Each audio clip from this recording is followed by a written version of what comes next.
नमस्कार, उम्मीद है आप लोग अच्छे होंगे। आज हम एनसीईआरटी की कक्षा 6 के इतिहास का जो पुस्तक है, उसमें अध्याय 5 जिसका शीर्षक है राज्य, राजा और एक प्राचीन गणराज्य। अ, इस चैप्टर की शुरुआत होती है एक शंकरन नाम के लड़के से, जो अपने नाना-नानी को डालने जाते देख रहा है और वो सोच रहा है कि और वो उसके नाना-नानी बहुत उत्साहित थे वोट डालने के लिए। लेकिन संकरन जानना चाहता था कि आखिर आप लोग इतने उत्साहित क्यों हैं? तो उसके नाना जी ने उसे समझाने के लिए कहा, आज हम अपने शासकों का चुनाव करने के लिए जा रहे हैं। कुछ लोग शासक कैसे बने? लगभग 50 वर्षों में हमें शासकों का चुनाव मतदान के जरिए करते थे। लेकिन आज अ, लेकिन बहुत पहले लोग शासक कैसे बने, ये हम पिछले अध्याय में पढ़ चुके हैं। कुछ राजा संभवतः जन यानी लोगों द्वारा चुने जाते थे, परंतु 3000 साल पहले राजा बनने के लिए इस प्रक्रिया में कुछ परिवर्तन दिखाई दिए। कुछ लोग बड़े यज्ञों का आयोजित कर राजा के रूप में प्रतिष्ठित हो गए। अश्वमेध यज्ञ एक ऐसा आयोजन था, इसमें एक घोड़े को राजा के जो देख रेख में स्वतंत्र विचरण के लिए छोड़ दिया जाता था और इस घोड़े को किसी दूसरे राजा ने रोका तो उसे अश्वमेध यज्ञ करने वाले राजा से लड़ाई करनी पड़ती थी और अगर उसने जाना दिया तो माना जाता था उसने अपने इस अश्वमेध यज्ञ करने वाले राजा को अपने आप से शक्तिशाली माना है और फिर उसे यज्ञ में बुलाया जाता था और यज्ञ पुरोहितों द्वारा विशिष्ट पुरोहितों द्वारा संपन्न किया जाता था और इसके लिए उन्हें सम्मानित भी किया जाता था। अश्वमेध यज्ञ करने वाले राजा को शक्तिशाली माना जाता था और यज्ञ में आमंत्रित सभी राजा इसके लिए उपहार लाते थे और इन सभी आयोजनों में राजा का बहुत स्थान था। उन्हें राज सिंहासन या बाघ की खाल या एक विशेष आसन पर बिठाया जाता था और युद्ध क्षेत्र में वे राजा का सारथी हो जो उसका सहचर था वो राजा का गुणगान करता था और उसकी विजय गाथा को सुनाता था। राजा के जो सगे संबंधी खासकर उसकी रानी और उसके पुत्र वो भी छोटे-छोटे अनुष्ठान करते थे। अन्य सारे अनेक राजा का काम सिर्फ बैठकर यज्ञ को पूरा होता देखना था और राजा के ऊपर पुरोहित जो पवित्र जल छिड़क कर उन्हें कई अनुष्ठान कराता था।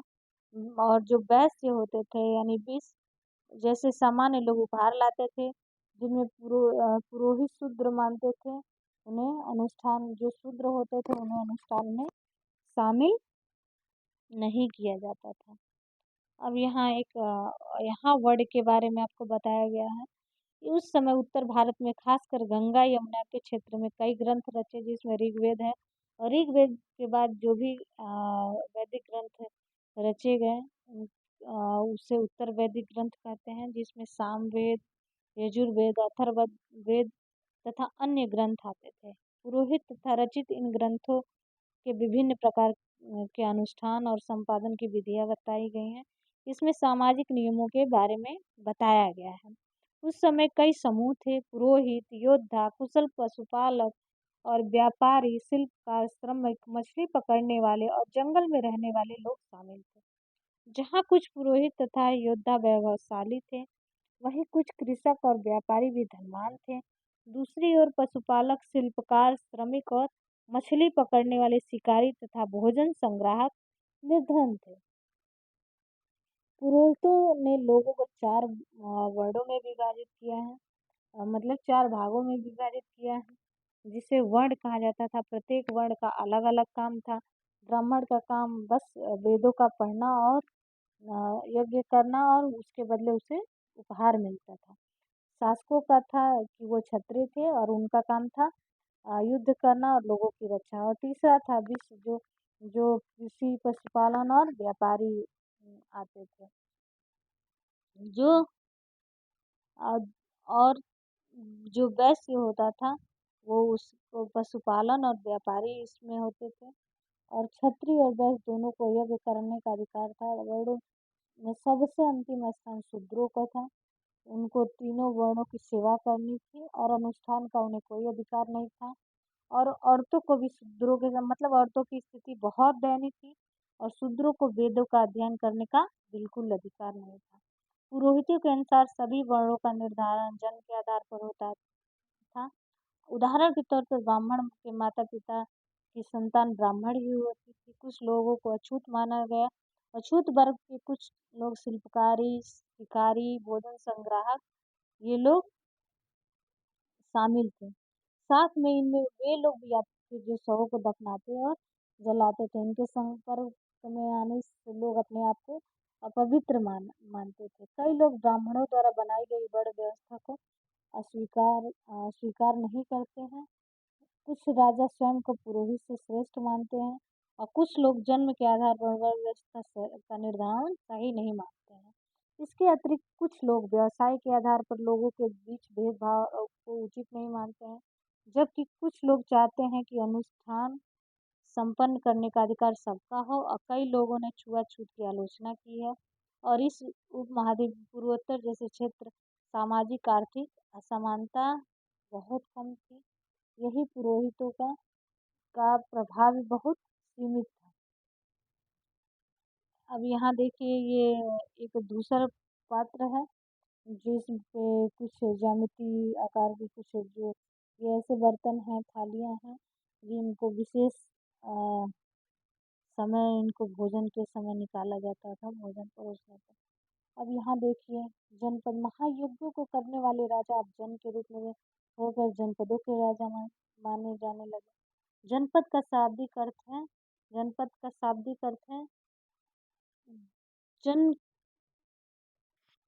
जन को बसने की जगह होता है। ये जनपद का जो शाब्दिक अर्थ है। और अभी नीचे आपको मानचित्र में कई सारे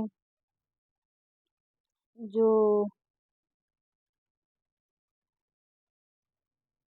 आपको अभी मानचित्र में कई सारे 16 महाजनपद हैं उनके विषय में अभी आपको पता चलेगा।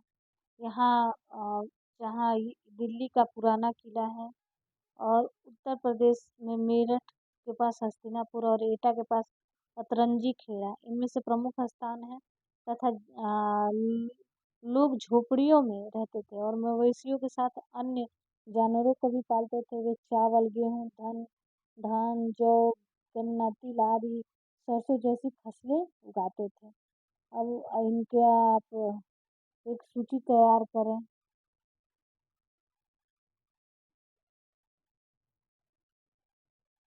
लोग मिट्टी के बर्तन भी बनाते थे जिसमें दूसर अभी जो आपको मैंने बताया है और इसे चित्रित दूसर पात्र के रूप में जान जैसे इस नाम से स्पष्ट बर्तनों पर चित्रकारी भी की गई और आमतौर पर लोग इसे सरल रेखा और ज्यामितीय आकारों के रूप अ, में इस पे जो चित्र किए गए हैं। जनपद महाजनपद 2500 साल पहले कुछ महाजनपद अधिक महत्वपूर्ण थे और अधिकतर महाजनपदों की राजधानी एक होती थी और कई राजधानियों में किलेबंदी के अर्थात चारों ओर से उनको दीवारों से वो कर दिया जाता था। चारों तरफ से चौकस चौबंद कर दिया जाता था और ऐसा लगता था कि लोग अन्य राजाओं के आक्रमण से डर से उस चारों ओर से सुरक्षा के दृष्टि से अपने राज्य के चारों किलों का निर्माण करते थे और राजा अपनी राजधानी को भी चारों ओर से दीवारों और प्रभावशाली दीवारों से खड़ी करके अपने आप को समृद्ध और शक्तिशाली दर्शाते थे। ये यहाँ देखिए यहाँ महाजनपदों का वर्णन है। यहाँ देखिए आप गांधार यहाँ कुछ नगर हैं महाजनपदों के नाम। यहाँ देखिए तक्षशिला है, मगध है, हस्तिनापुर है, पंचाल है, कुरु है, अवंती है, उज्जैन है, कौशाम्बी, कौशल, वैशाली, वज्जी, मगध, अंग। और यहाँ पे आप मानचित्र के माध्यम से आप इसको याद कर सकते हैं। अब चलिए, और शक्ति का प्रदर्शन भी करते थे। और इस तरह से किले के अंदर रहने वाले लोग उस क्षेत्र पर नियंत्रण रखना भी सरल होता था। इस तरह की विशाल दीवार बनाने में व्यापक योजना की आवश्यकता पड़ती थी। बहुत सारे, भाई जाहिर सी बात है, बहुत सारे श्रमिकों की, बहुत सारे ईंटों की, पत्थरों का इंतजाम करना पड़ता था। अब राजा क्या करते थे, अब राजा सैनिक रखने लगे, और सैनिक रख लिया तो भाई उनको वेतन देना है, और उसको उनका भुगतान उनका भुगतान सिक्कों के माध्यम से किया जाता था। और इसके बदले लोग राजा अब कर भी लेने लगे। ये देखिए, ये उत्तर प्रदेश का जो कौशाम्बी का किला है, जो इलाहाबाद के पास है, ये लगभग 2500 साल पहले की बनी हुई है। अब कर देखिए, जब राजा सैनिक रखने लगा, बहुत सारे अन्य खर्चे हुए, तो राजा ने अपने जो राज्य पे कर भी लगाया, और प्रचुर अब संसाधन, कर्मचारियों की भी आवश्यकता, उनको वेतन वगैरह देने के लिए राजा कर वसूलने लगा। अब कर किस किस माध्यम से वसूले जाते थे, यहाँ देखिए, फसल पर लगा कर कर का महत्व 1/16वां हिस्सा उनसे कर के रूप में लिया जाता था। कारीगरों से ऊपर भी लगाया गया, उन्हें बुनकर, लोहार, सोना, राजा के पास एक दिन उन्हें काम करना पड़ता था। और पशुपालन और जानवरों से जो उत्पाद, दूध वगैरह, उससे भी कर लोगों को देना पड़ता था। और व्यापारियों को सामान खरीदने और बेचने पर भी कर देना पड़ता था। और जो आखेटक और संग्राहक जो थे, वो जंगल से प्राप्त वस्तुएं भी उनको देनी पड़ती थी। कृषि में परिवर्तन, और अब देखिए, इस युग में कृषि में बहुत परिवर्तन आया। अब लोग जो लकड़ी का, वो हल में जो फाल का उपयोग करते थे, तो उसके बदले अब लोग लोहे के फाल का उपयोग करने लगे। और इस फाल के उपयोग से जो ज़मीन थी वो सख्त थी, अब जल्दी जुट जाती थी, और इससे फसल की उपज भी बढ़ गई। पौधों में जो धान का फसल है, उसमें रोपण शुरू किया जाता था। मतलब अब जो पहले छींट के लोग बो देते थे, अब उसे धान को बीज बो करके फिर उसे उखाड़ कर दूसरी बार, जो आधुनिक समय होती थी, हो रही है खेती उस तरह से। पहले की तुलना में बहुत ज़्यादा पौधे अब मतलब होने लगा, और पैदावार भी अच्छी होने लगी।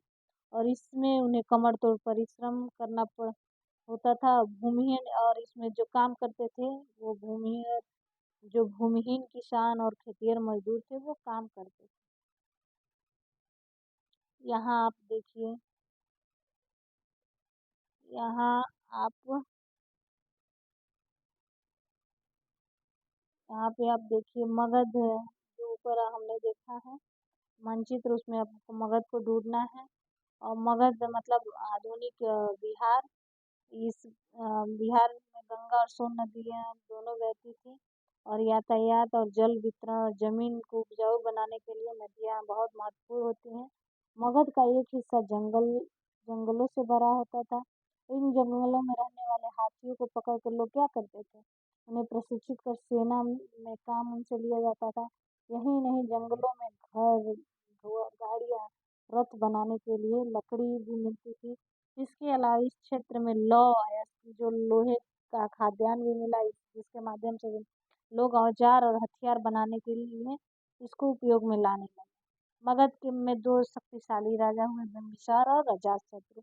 दोनों अन्य जनपदों को जीतने के लिए हर संभव प्रयास वो अपना करते थे। महापद्मनंद एक महत्वपूर्ण शासक था, और उसने अपने नियंत्रण में क्षेत्र और जो उपमहाद्वीप और उत्तर पश्चिमी का भाग का फैला हिस्सा है, जो आधुनिक राजगीर राजगीर है, जो जिसे राजगिरी कहते थे, वो कई साल मगध की राजधानी बनी। बाद में इसको पाटलिपुत्र यानी आधुनिक पटना अ, है, जो राजधानी इसकी बना। और मैसेडोनिया का जो शासक सिकंदर है, वह विजय प्राप्त करना चाहते, लेकिन वह पूरी तरह सफल न होने पर वह मिस्र और पश्चिमी कुछ राज्यों को जीतता हुआ भारत के उपमहाद्वीप में आया उसने, लेकिन उसके सिपाही क्या किए, इनकार कर दिए।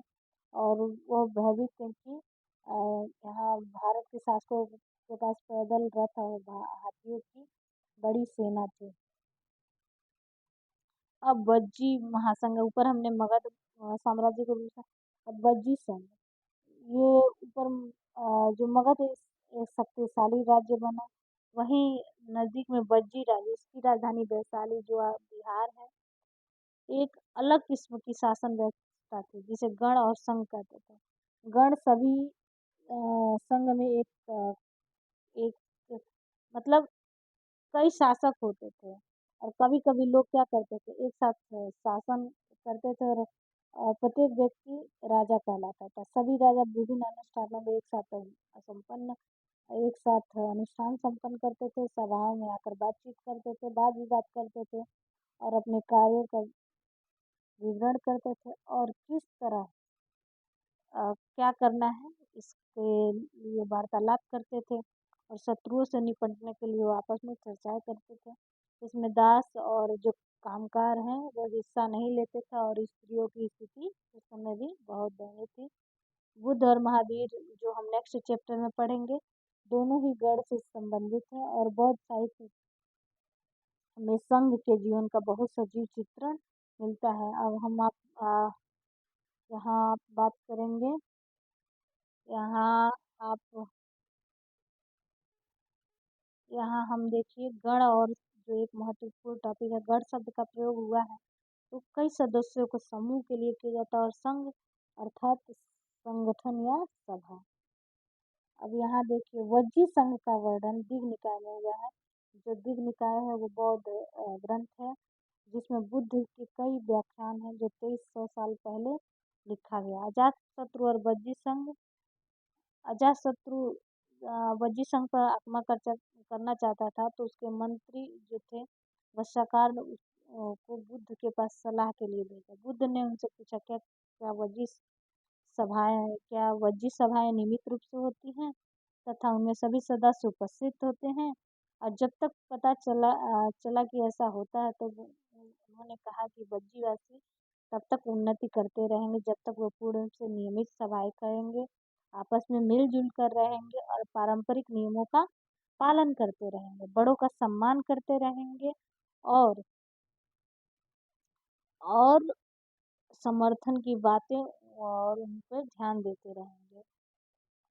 वज्जी संघ में महिलाओं के साथ जोर जबरदस्ती नहीं करेंगे, उन्हें बंधक नहीं बनाएंगे, शहरों और गांवों में चैत्यों का रख रखाव होगा, और विभिन्न मतावलंबियों का और संतों का सम्मान होगा, और उन्हें आने जाने पर उनको कोई रोक नहीं होगा।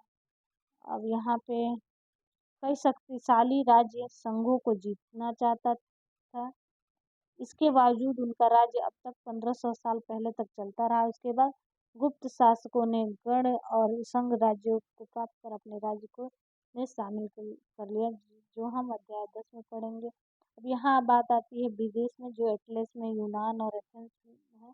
वहाँ एथेंस के लोग एक शासन व्यवस्था अपनाते थे जिसे प्रजातंत्र या गणतंत्र कहते हैं। ये 200 साल तक चली, जिसमें 30 साल से ऊपर के सभी व्यक्ति पूर्ण नागरिक होते थे।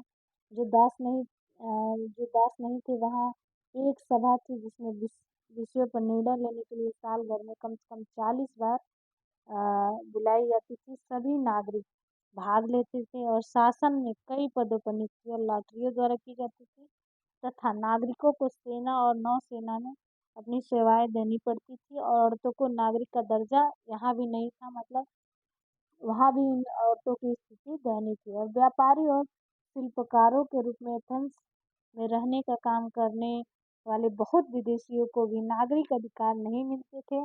और एथेंस में जो खदान थे, खेत थे, घर थे, और कार्यशालाएं जो थी, उनमें काम कर रहे दासों को नागरिक का मतलब दासों को भी कोई अधिकार नहीं था। यहाँ एक क्वेश्चन है, क्या ये वास्तव में एथेंस में जनतंत्र था? तो अब यहाँ पे कुछ उपयोगी शब्द हैं, राजा, सुमेध, वर्ण, जनपद, महाजनपद, किले। जनपद महाजनपद कितने हैं? 16। किलेबंदी, सेना, कर, पौधारोपण, और गढ़, और प्रजातंत्र। और यहाँ देखिए महाजनपद के राजाओं के नाम आपको लिखने हैं। यहाँ जो कुछ क्वेश्चन हैं इसी पाठ के आधार पर। और यहाँ पे कुछ महत्वपूर्ण तिथियाँ भी हैं, जिसमें लगभग नए शासक 3000 साल पहले, महाजनपद 3000 साल पहले, सिकंदर का आक्रमण जो हुआ था वो दीर्घ निकाय में वर्णित है। और 2300 साल पहले की ये घटना है। और गण और संघ राज्यों का अंत जो लगभग 1500 साल पहले की बात है। अब यहाँ आप उम्मीद है आपको ये मेरा छोटा-सा प्रयास अच्छा लगा होगा। अगर अच्छा लगा होगा तो लाइक करें, शेयर करें, सब्सक्राइब करें और कमेंट करें। धन्यवाद।